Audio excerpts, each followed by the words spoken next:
Sí, ya está grabando.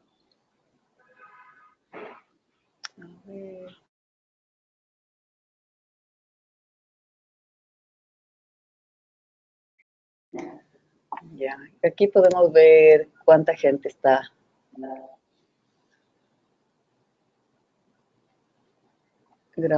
entrando.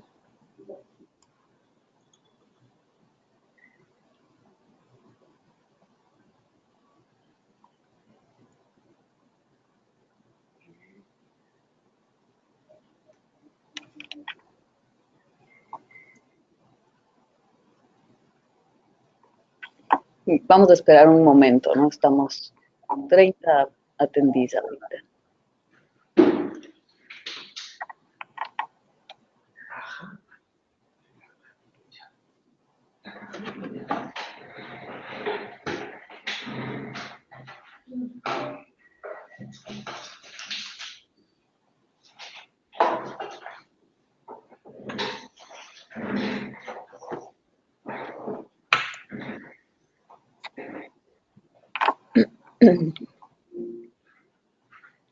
Good afternoon, everyone. We're just giving everybody 1 more minute before we start.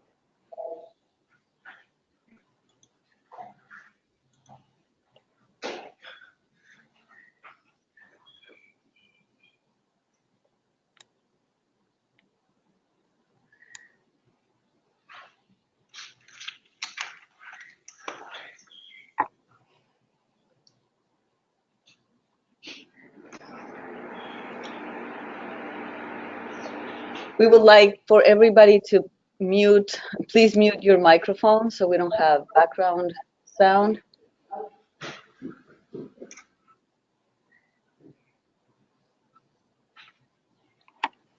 Okay, I think we're ready to start. Welcome, everybody. We're very excited to have Aimy Cáceres. I just wanted to give you some guidelines for the questions. Aimy will answer the questions at the end of her presentation. You can type the question in the questions box on your monitor, or you can raise your hand and you can ask the question later at the end. And Miguel, go ahead. Thank you. My name is Miguel Fernandez. I am the director of the Latin American and Caribbean programs. I'm delighted to have Aimy Cáceres today to give us a little bit of an idea of what they are doing in the Amazon in Peru. This is part of a webinar series called Pulse of the Planet, that is a joint effort between EcoHealth Alliance, Geobon, and the NatureServe Network. So, Aimy, the floor is yours. Thank you so much for willing to talk to us. Thank you. Okay, Miguel, well, thank you for that introduction. And well, I also want to thank for the invitation to do this presentation and the initiative that is doing NatureServe, the Geobon, and the EcoHealth Alliance with this webinar series, The Pulse of the Planet. And I hope that you all are going to enjoy the presentation. Well, I'm going to begin introducing myself. My name is Aimy Cáceres. I am a Peruvian biologist, always have been interested in conservation. And for the last 2 years, I have been working for a conservation NGO based in Peru called ACA, by the acronym of Asociación para la Conservación de la Cuenca Amazónica, or Conservación Amazónica. And I'm going to share a little bit of what we do. This presentation is, just a second, having some troubles. Oh, okay. The presentation is going to be about the work we do in the Amazon. We're going to talk a little bit about the organization, what is our mission, in what areas do we work, in what areas do we work, what are our strategic areas, and finally, we're going to talk a little more in detail about how we use technology to tackle conservation issues in the Amazon. First of all, just let me pass that. Okay, Conservación Amazónica is a Peruvian NGO, a non-profit organization that this year we're going to have 20 years of working in the Andes Amazon.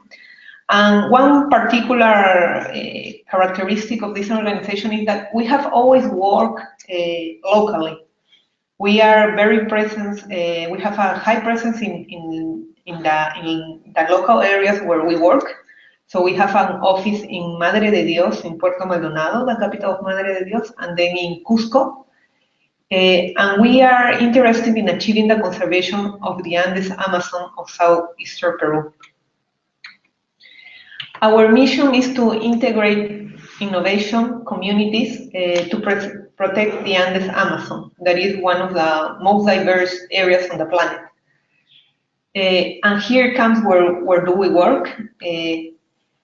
We work in this landscape. This is a map of Cusco province and Madre de Dios province in the areas where we work.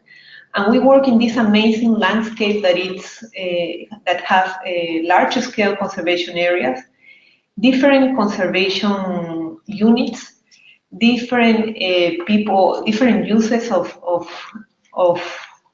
activities, indigenous territories, and especially why we work in this area, because of the Andes Amazon. We have been always interested since the moment we were funded in conserving the place where the Andes and the Amazon meet. And why is this place so interesting in terms of biodiversity? Because in a relative short distance, 200 kilometers in a straight line, you have a very marked change of elevation that can go like more than 2,000 meters change, and that's what makes this area extremely diverse, extremely biological diverse, but also cultural diverse, with the presence of different indigenous groups. And we focus our efforts in 4 strategic areas. One of them is protecting natural areas. Another one is empowering people. And the last one is putting science to work. That is the area where I specifically work. In protecting natural areas, we do mainly three things. We support the creation of natural protected areas. We support technically and financially local communities and governments. And we support our stakeholders. I'm going to explain this a little bit more extensively with some examples.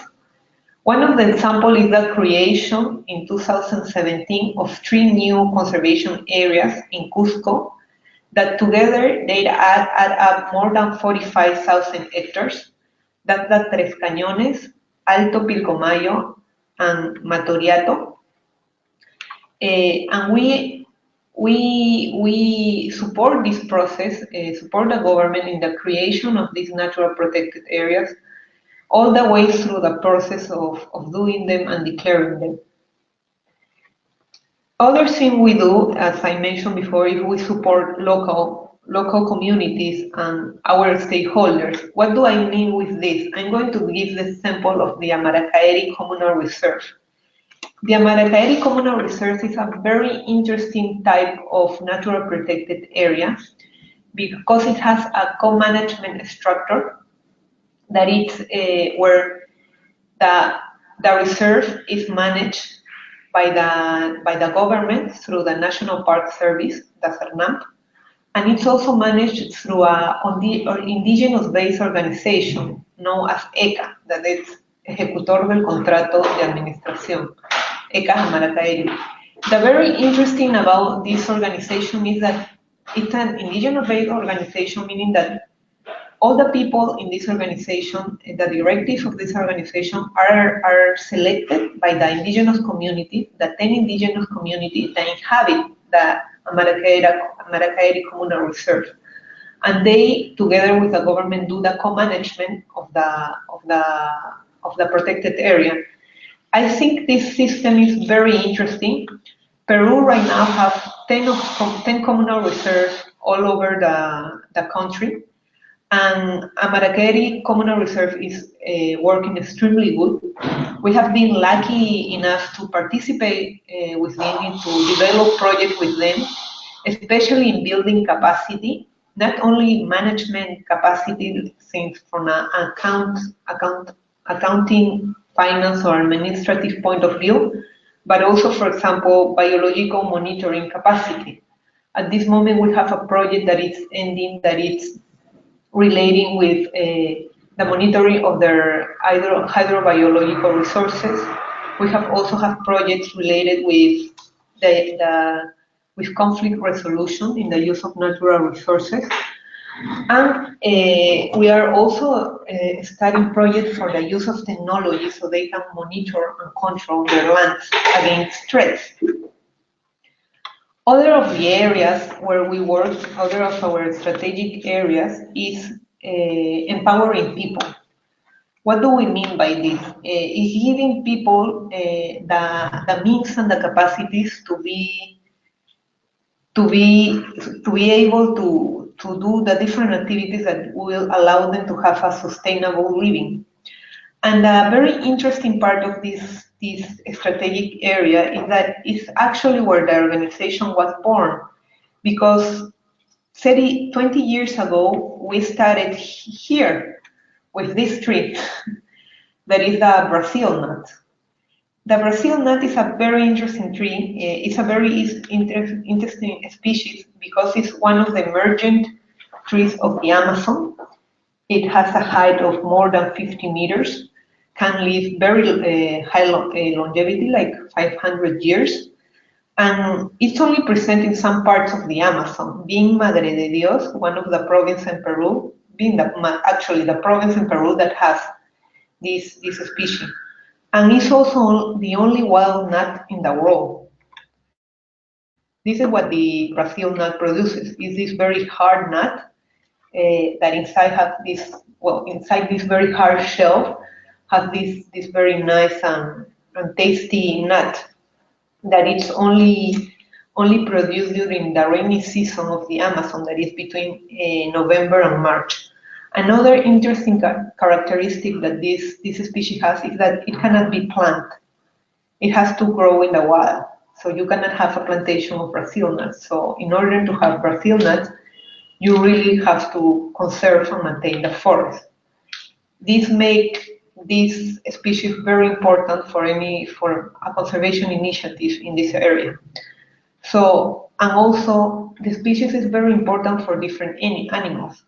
We have, since the Brazil nut poison frog that uses the empty shells of the Brazil nut filled with water to lay its eggs, to the agouti that has a love relationship with the Brazil nut, because the rodent will be able to crack this very hard shell, get the nut, and sometimes he will go and hit the nuts underground, acting as a dispersal of this species. We also have the harpy eagle, another eagle, that use the tree as nesting areas, nesting places. And finally, we have humans. 20% of the population of Madre de Dios province depends on Brazil nuts. And here is where we started working, in this dependence between this population that want to maintain the forest in order to have a living and the forest itself. Let me introduce to you to Sarita Hurtado. Sarita Hurtado is one of our beneficiaries of the project. We have done all the different steps in order for Sarita Hurtado for having a concession to go all the way to developing new products with Brazil nut.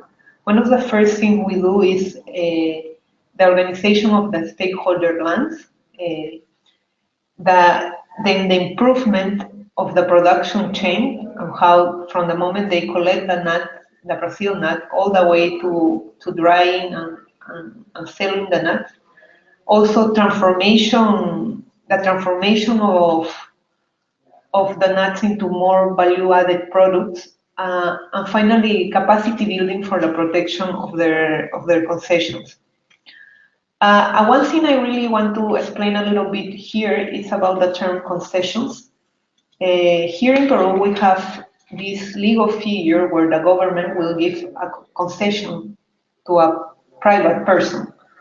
And this person will be in charge of this piece of land to do specific activities. For example, in the case of Sarita Hurtado, she has a Brazil nut concession.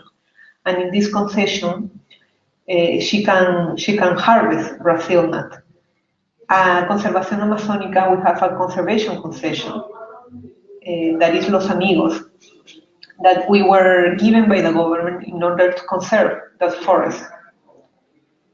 So this is one of our initiatives, that is the Brazil nut work with the concessionaries.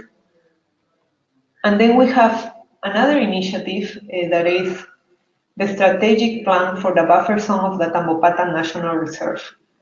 This strategy, this initiative is focused in the buffer area of the Tambopata National Reserve located in Madre de Dios. And what we do here is we want to like organize the buffer zone. And one thing very interesting about this is that it's a bottom-up initiative. It's the kind of initiative that I really fond of, because it is an initiative that came from the local people that are living in those areas, all the way up to try to make it in the long term into a national policy, meaning that all the local actors propose and implemented different actions that will allow the organization and maintenance of the buffer zone, and therefore the conservation of the national reserve with sustainable activities. So this initiative in the short term has different projects that the different organizations that are involved, including ACA and other organizations, and also the government, are already developing in the area, that are related with agroforestry, fish farming, recovery of degraded areas, tourism, diversification of activities in the different lands, environmental education, participative monitoring, and strengthening capacities. And in the long term, it looks to include the government through ministries in order to make it replicable in other natural protected areas in the not only Madre de Dios, but in the whole country. Then we have putting science to work. In this strategic area, we have three major issues that are addressed. First, we have a system of biological station for science, research, and education. Then we use technology to detect threats, and then we provide technical knowledge for decision makers.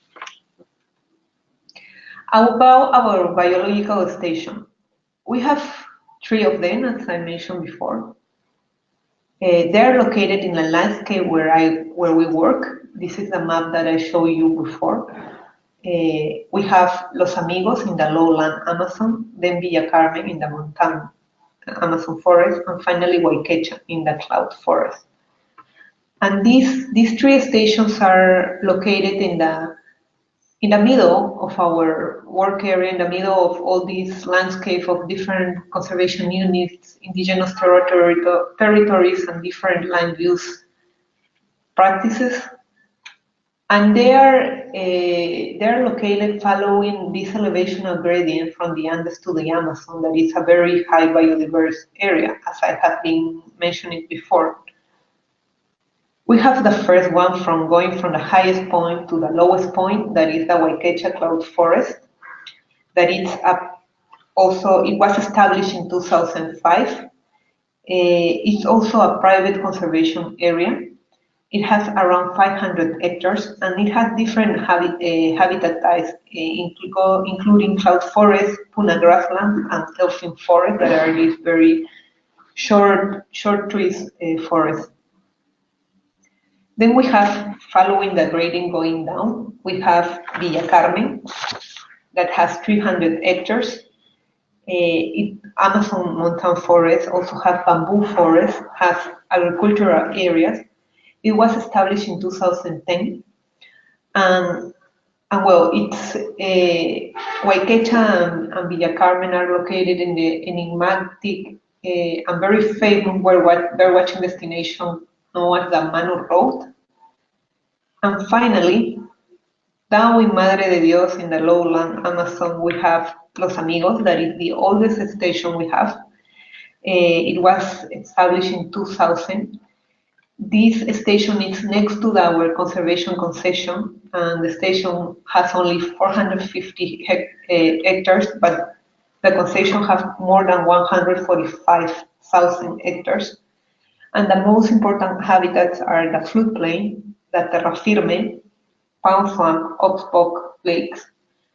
Los Amigos is really a very nice place, for me very special. It was like this part of the Amazon.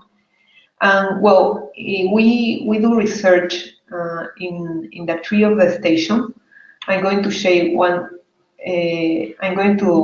of the projects that we have very briefly. We have an habitat use and distribution of terrestrial birds in Los Amigos.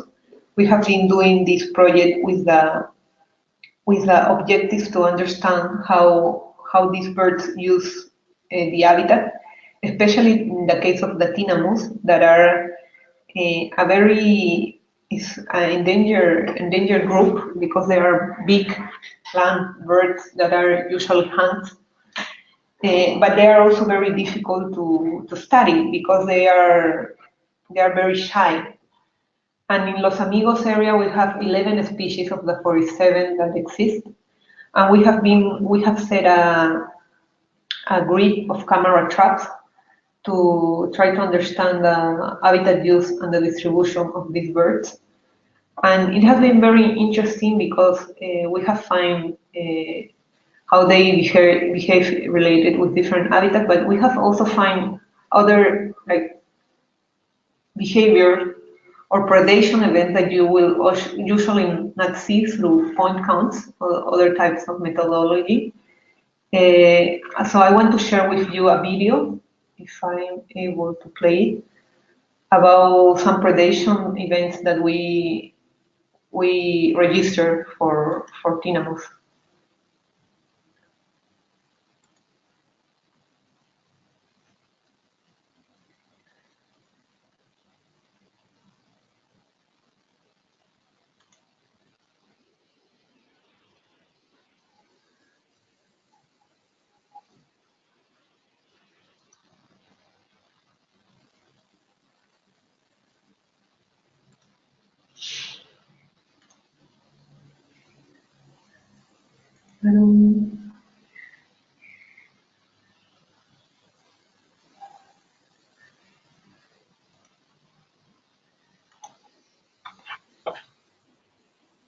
This is a great tinamous nest that was predated in the lapse of 1 month, I think, 1 month and a half, by everyone in the Amazon.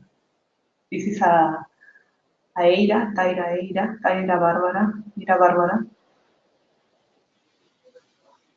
a white-throated name.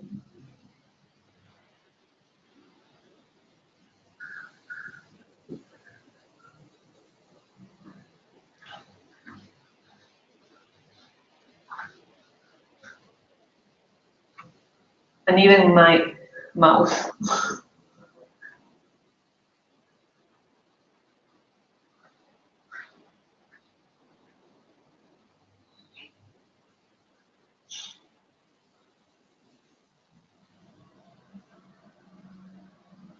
Okay, I hope you have enjoyed that.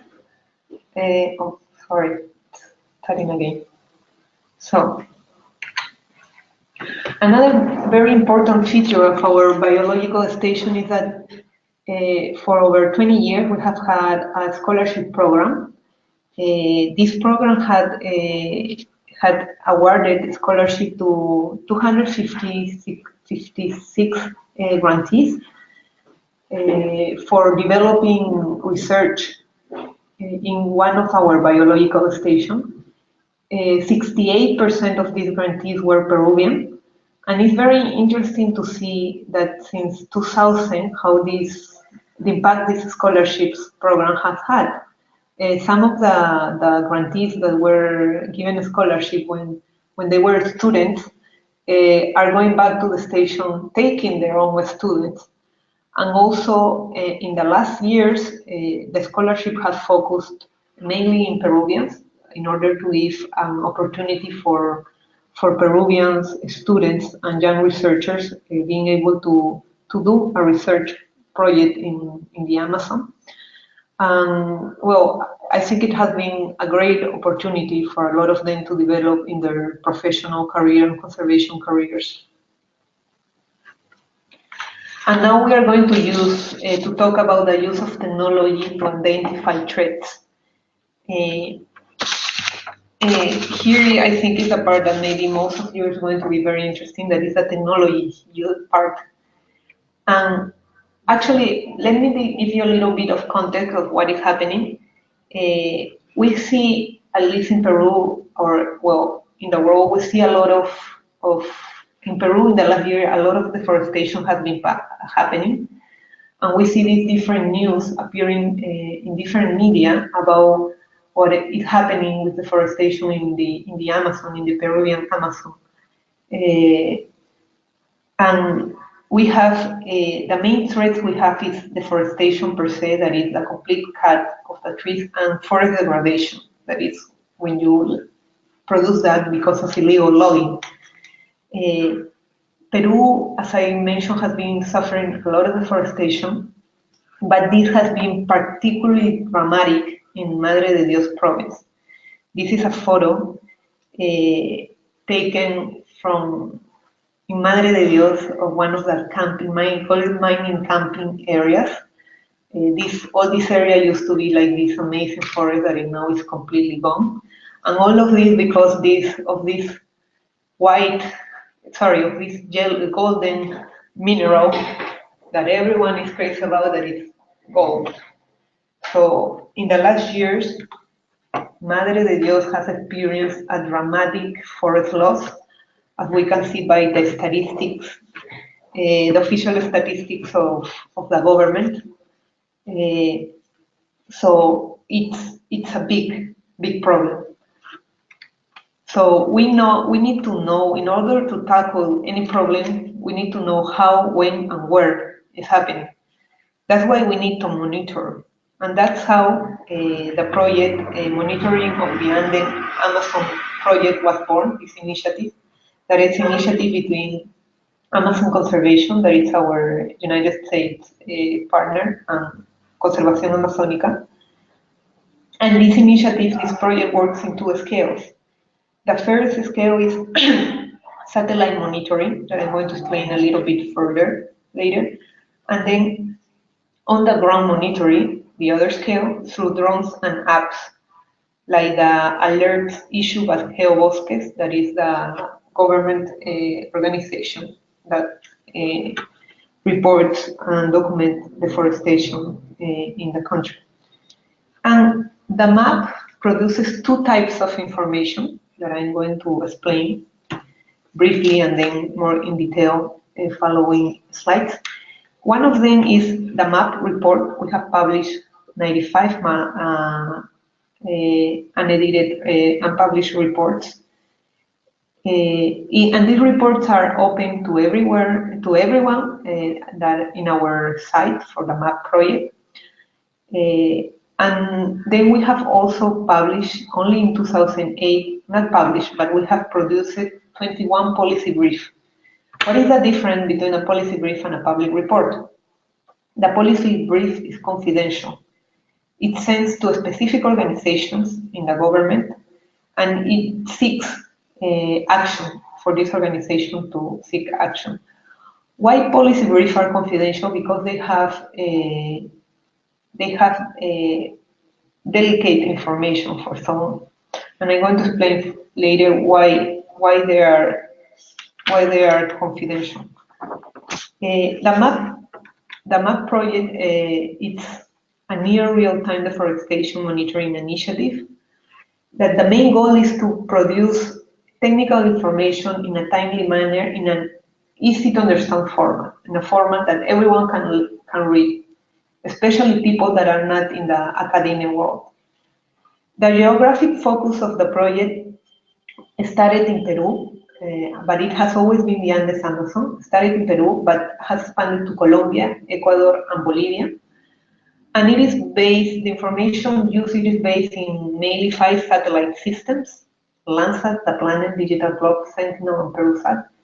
And the intended audience is researchers, public at large, media, policymakers, civil society. This is the MAAP for, especially for the open, the public reports. And how our methodology works. First, we do a detection and identification of forest loss, and this we do it through alerts that we receive through satellite imagery, and then we do a prioritization of the information. All the alerts that we receive that are of thousands of areas of points, we have to determine which one is the more important. And this can be done in using a different set of consideration. For example, the threat, the area where it happens, and another ones. And then we have to determine the drivers of this deforestation. Are there humans or there are natural events that produce this forest loss? Finally, we have to communicate, and we use it through our MAAP reports or through policy brief. It needs to be confidential information. And finally, the political response. The idea is that all the previous steps in this process can take to an action, to something be done for the conservation. Now I'm going to talk briefly about 5 examples of MAAP reports. The first one is about a national trend. It's a MAAP report that was done for all the country, where it was done about the deforestation hotspots in the Peruvian Amazon in 2017. And we identify different areas that are having very high deforestation hotspots. Here we have in the central Amazon of Peru, in the Huanco area and Ucayali area. And then we have another one in Madre de Dios, probably because of coal mining, as I have mentioned before. Then we have an example when a MAAP was done using for extensive agriculture. This MAAP was based in oil palm and deforestation done by oil palm. It was found that agro-industrial crops have been directly related to the deforestation of at least more than 31,000 hectares since 2000. This MAAP was done in the area of Loreto and San Martin and Ucayali. Then we have an example of how the MAAP can use other tools to detect threats. In this case, we assess logging in the Peruvian Amazon using very high resolution imagery of digital log that has less than 50 centimeters compared to the 30 meters that has Landsat or the 3.8 meters that has Planet. And we identify the different phases of logging activity, illegal logging activity in the Peruvian Amazon, since the settling of camps and also roads. And well, if you enter to the site to see the map, you will find the roads, camp, the sites where they had, and even the transportation areas, or that area where they go and start stacking the timber. And another one example is of other tools is the use of radar.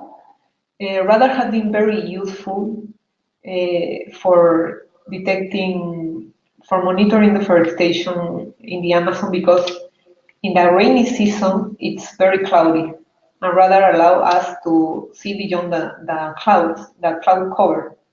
So we have been able to overcome this difficulty by using this kind of technology. And finally, we have an example of a national protected area, and that is the Maracaeri Communal Reserve. And well, the threats of gold mining in the Maracaeri Communal Reserve. And we can see the difference between in only 1 year, the difference in deforestation from 2016 to 2017. But okay, producing all this information is great, but actually how can we use it? Okay, we are sharing it with people, but sometimes that might be enough, or maybe that might not be enough. We have provided technical knowledge for decision makers, and here is a little bit where it comes a policy brief.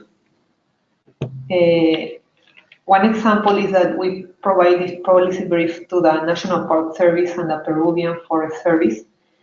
And this policy brief usually has information about deforestation and forest degradation in protected area and other sensitive areas.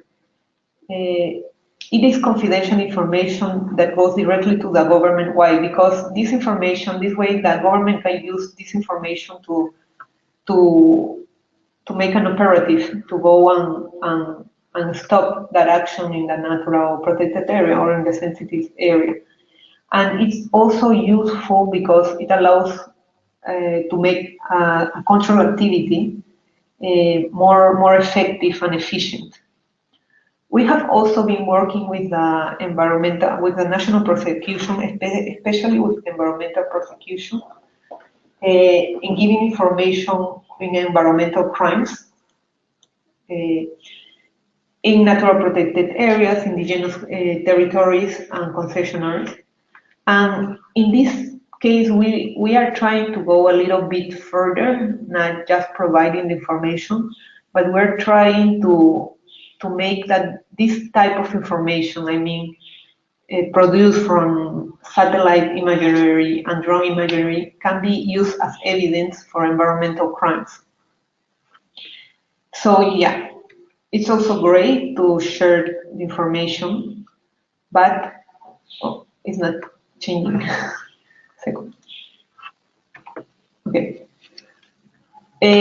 All this information is great, and it's also great to share it especially with the government and with other organizations that might be useful for them. But it's also important to build capacity and empower local people. I think it's not enough, but we know how to obtain and to process it, to analyze this information.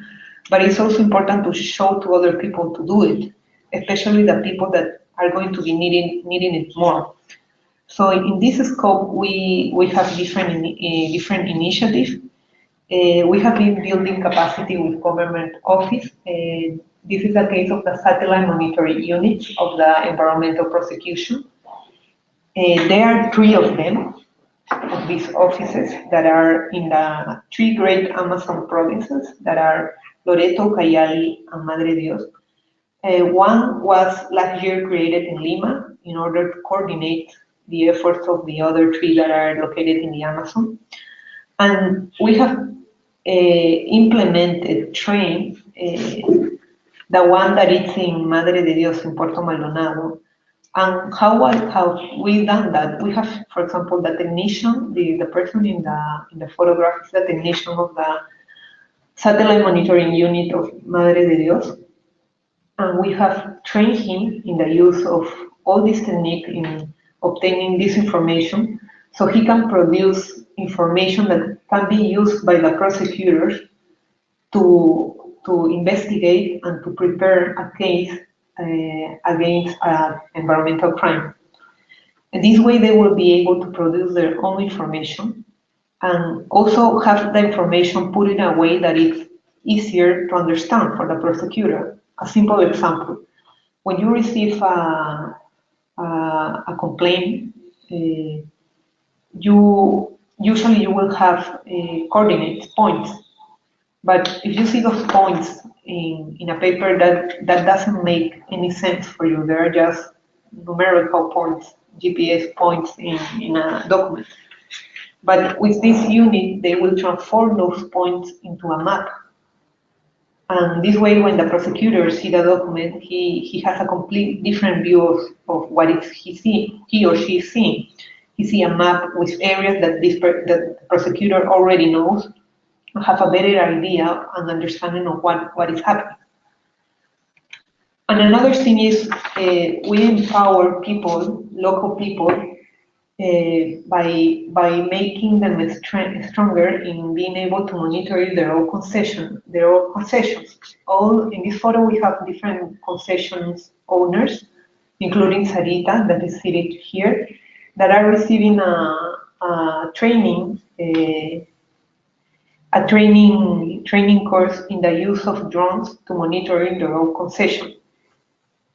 And in this way, we have two projects that are studying, that are in this scope, that is building capacity to monitor deforestation and threat to forestry in Brazil, not concessions in Madre de Dios, that is being funded by NORAD and Google. And the idea is that to make concessions able to monitor their own concessions about threats and and be able to have the information needed to present a complaint with the environmental prosecution office. And then we have another project that is working with the Maracaeri Communal Reserve to incorporate technology in their monitor activities of their communal reserve. These two projects are an example of how we are trying to build capacity and to empower local people in the use of technology, so they can also take advantage of the technology to protect their territories against threats. And well, with that, I will finish the presentation. Thank you for listening, and I don't know if you have any question, please feel free to ask. And thank you very much for your attention. Thank you so much, Amy, for a brilliant presentation. Now we will open the floor for questions from the audience. If you can raise your hand within the system, we will know that you would like to ask a question. We will unmute you. In the meantime, we will go to the written questions. So the first question is from Sol Fernandez.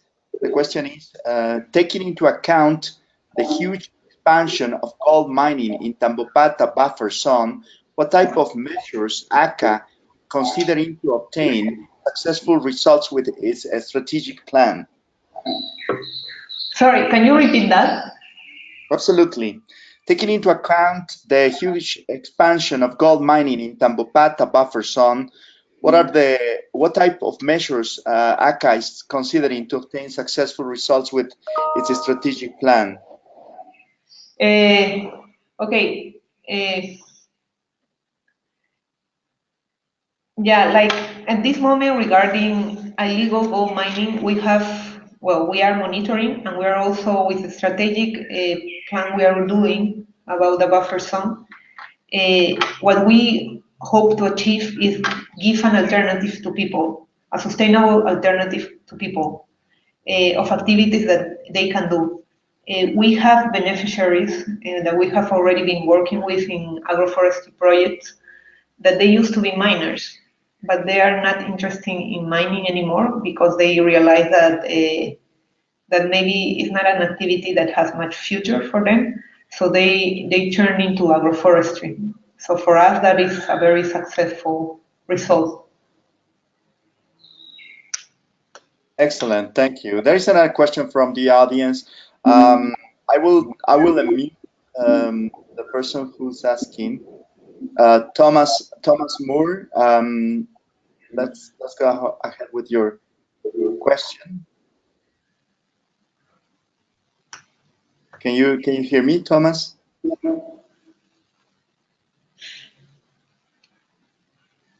I guess Thomas doesn't have a microphone, so Saul, can you hear me? I will unmute you. Oh, right. Thomas, there you go. Thomas, can you? Right. I had two questions. The first one was, since the Durban Conference of the Parties in 2003, the parties of the Convention on Biological Diversity have recognized areas and territories governed by indigenous peoples and other local communities as other protected or conserved areas.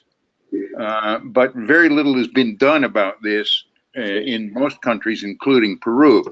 Right now, CERNAMP says this sort of thing should be done by the Ministry of Culture, and the Ministry of Culture says it should be CERNAMP's responsibility. So neither one is assuming it. What is the position of Conservación Amazónica in this regard? What can be done given that a lot of indigenous controlled territories throughout the Amazon basin, and particularly in southeastern Peru, are threatened by mining, oil and gas development projects, hydroelectric dams, roads, illegal timber extraction, etc., as well as drug trafficking. What recommendations does ACA have on this? That's the first question. Thank you. Okay. Thank you for your question, Thomas. I'm going to answer you based in the expertise I have, but it's not much. What we think we are trying to do is that for example, I think that the co-management system can work and could work. And I think that the Amaracay Communal Reserve is a good example of that. Of course, it would be great if the government as such will take a more active action in assuming and giving indigenous people the rights that they should have over the forest. But I think that initiatives as the communal reserves are good, at least a good starting point, because they're something that start and they just need to start building up. And I think in the case of the Amaracay, that could be a good example of it.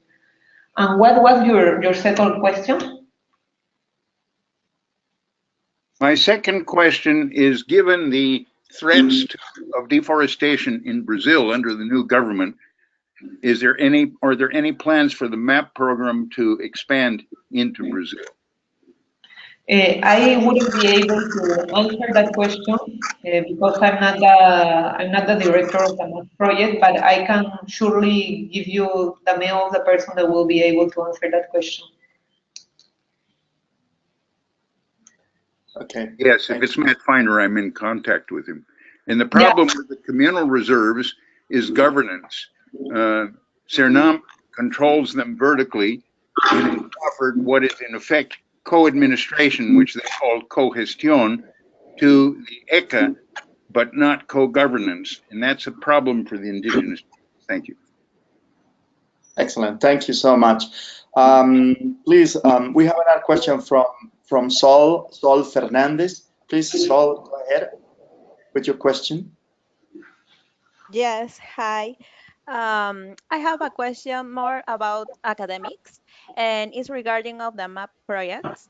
It's about how much or is your goal doing research projects about how much this loss of forest cover is influenced with the dynamics of the biodiversity, like trying to relate both parts, the results that you have in the MAAP projects with the other part of biodiversity dynamics?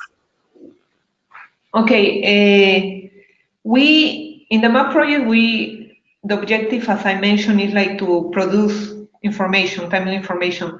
We have had some specific initiative for doing more academic related, but at the moment I don't think it's a major goal of the project or to turn into that.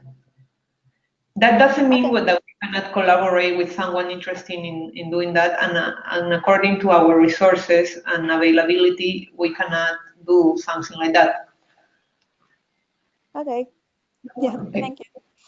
Thank you. Now we will unmute Raúl Mauricio. He has a question also. Go ahead, Raúl. Okay, I'll try to speak. I have a problem with this now. Okay. Okay. ¿Me pueden escuchar? Sí, Okay. Raúl, te escuchamos Okay. perfectamente.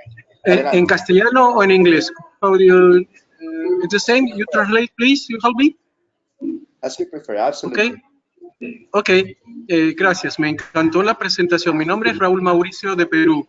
He sido el primer fiscal adjunto supremo ambiental creador de las FEMAS. Tengo algunas preguntas y recomendaciones. Primero, el uso satelital es muy buena herramienta. Desearía saber cuáles son las limitaciones para una tala específica. For example, cuando yo saco 5 o 3 especies forestales, y la otra preocupación, ¿por qué considerar a la policía si ellos no son el titular de la acción penal, de un delito?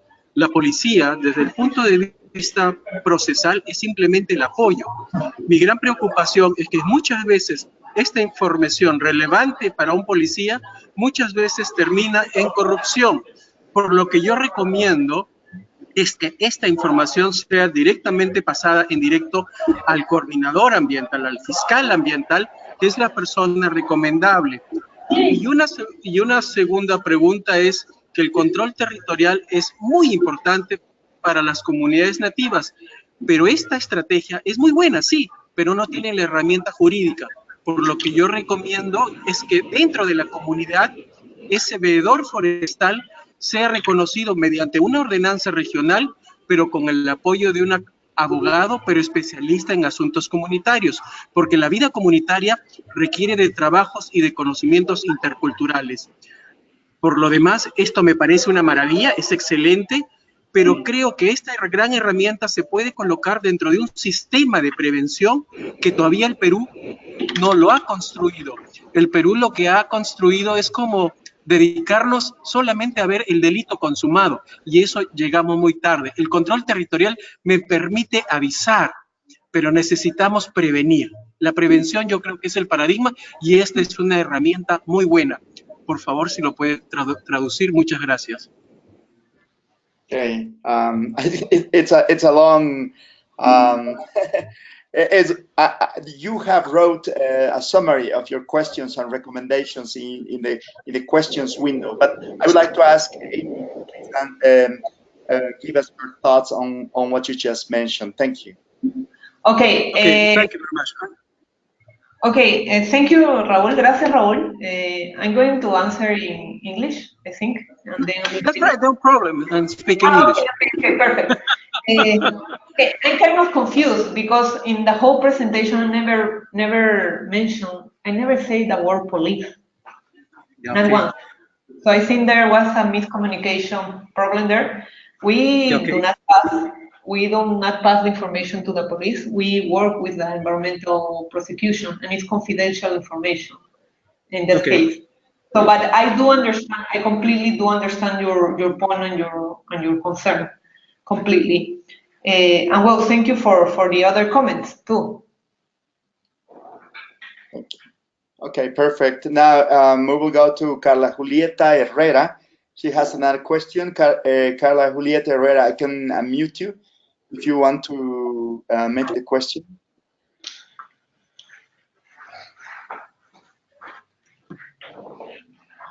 Go ahead, Carla.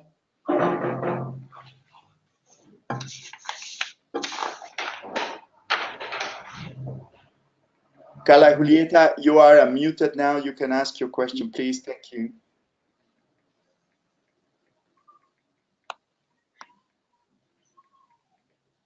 Okay, we're having some issues with the communication with Carla Julieta Herrera. I can ask her a question. Is the answer of the government positive? I mean, do they act like they're supposed to do? Do they help you defend the land? That's her question. Oh, okay. I think it depends. It depends. I really don't want to get into politics, but I mean, like in any Latin American country, unfortunately, a lot of the actions that you are able to take depends more than in the institution itself, in the people in that institution, and the willingness of that people to do, to change, to produce a change. And I think that's the same in Peru. And in that case, we could say that, yeah, we receive support in some specific areas or from specific persons and from government office too, and in another not that much, or it could improve. Excellent. We have one last question from Thiru Selvan. Please go ahead, Thiru Selvan, with your question.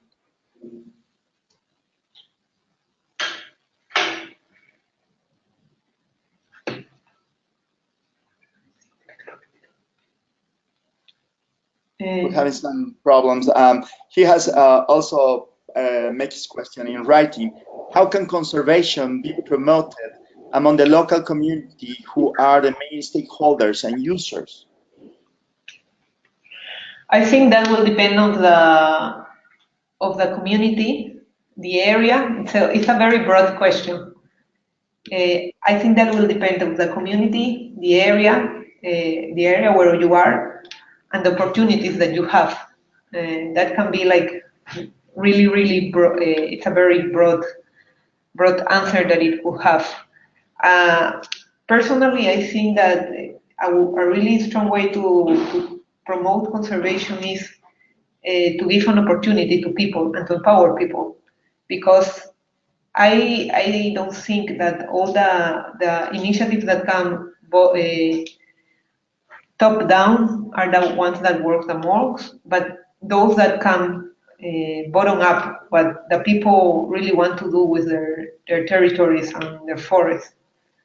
I think that will be my answer. Excellent way to end this webinar. Thank you so much, Amy, for your time today. We were delighted to have you, and thank you again.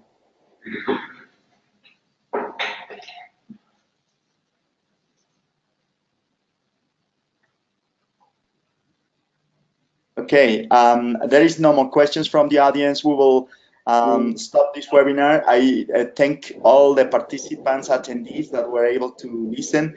If you haven't, or if you have colleagues who have not been able to attend, we will post this recording on our website. It's called Pulse of the Planet, NatureServe. You can also find the recording at the GeoBone website, as well as the EcoHealth Alliance website.